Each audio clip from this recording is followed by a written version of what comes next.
And this is where it all began, with the original Mount Baker Marathon. Legend has it that 6 loggers argued the merits of 2 trails to the top of Mount Baker. Which was faster, the Glacier or the Deming Trail? Well, what better way to find out than to hold a race? So in August of 1911, a committee was formed and 22 men signed up for the first Mount Baker Marathon. Be advised, these were hardened woodsmen. These were no weekend joggers. It was decided that those taking the Glacier route would leave town on the Bellingham Bay and British Columbia Railroad. Those favoring the Deming Trail would leave in automobiles, streamlined especially for the race by the local Deal and Simpson Ford Motor Company. It was reasoned that a nighttime start would allow the fastest climb, since the mountain snow would be hard at night and soft for sliding down in the morning. The whole community turned out in force to watch as 2 of those contestants, who were to play the most exciting roles in this new marathon, charged off in opposite directions. Joe Galbraith, a 27-year-old farmer, was bound for Deming. He tore out of town in a modified Ford with car dealer Hugh Deal hard at the wheel. Joe and his driver started the rough 27-mile trip to the base of the mountain. Here, Joe would break into what was called the human dog trot to the top of the mountain and then back to the car. Meanwhile, 20-year-old logger Harvey Haggard had boarded the train on Railroad Avenue. The old number 3 would carry Harvey the 47 miles to the bottom of the Glacier Trail. Here, he too would dog trot in the dark to the summit and back to the train. By the time the sun rose the next morning, word had it that Harvey Haggard was well ahead of his best rival, Joe Galbraith.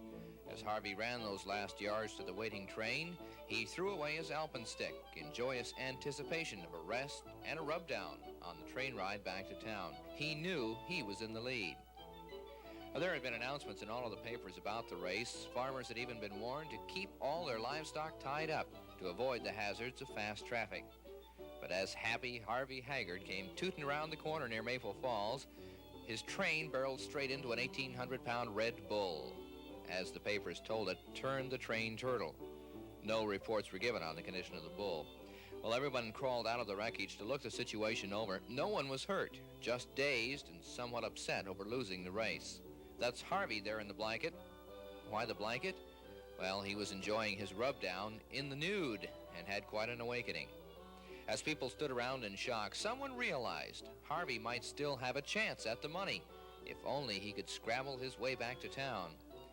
The engineer telephoned ahead to have an auto at the ready for the last leg, but Harvey's adventures were not quite over.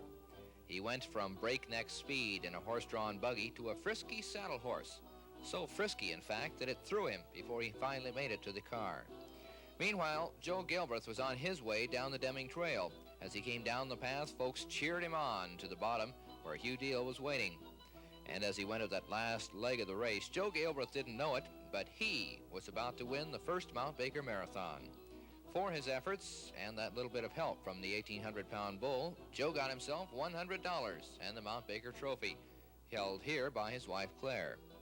They held the Mount Baker Marathon again in 1912 and then again in 1913, but decided to put an end to it when Victor Galbraith, Joe's cousin, fell during the night into a crevasse and was almost lost to the mountain.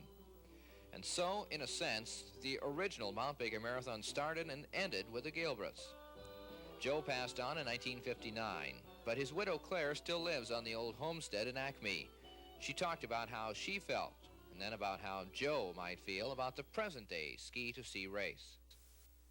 I think it's rather terrific that it's kept up from year to year, really.